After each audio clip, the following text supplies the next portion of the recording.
In this video, we'll be going over the process of opening up G-code files within myCNC, which are loaded in directly from a USB drive that you have plugged into your computer.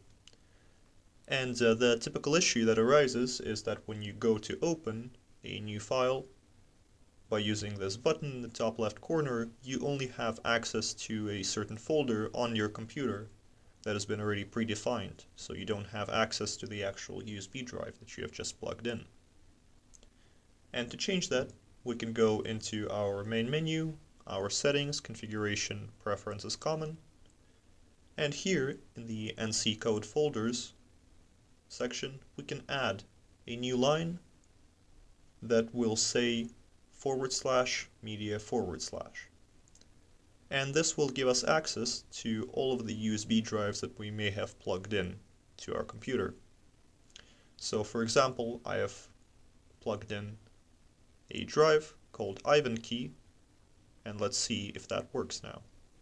We will save our settings, we'll go back to the main screen, we go to open a file, we go into the myCNC folder, we see the myCNC flash drive, go into work, G-code, plasma, and then we can see some G-code files that are available to me.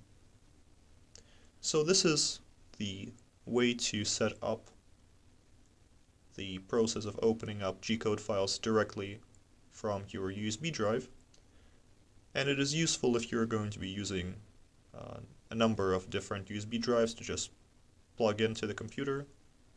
Let's say you are only using this one drive. It will always be called the same, you will always have the same folder.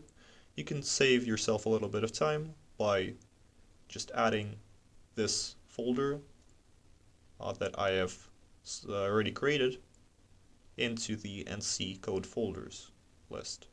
So if we go back, we can simply add this file path, which is media /myCNC /myCNC /work /G-code.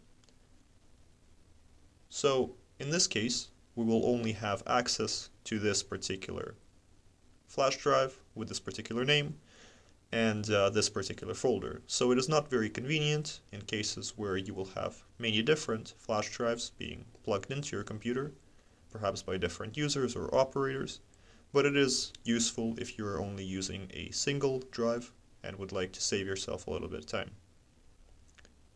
Okay, thank you for watching. Please visit our documentation at docs.pv-automation.com for more information.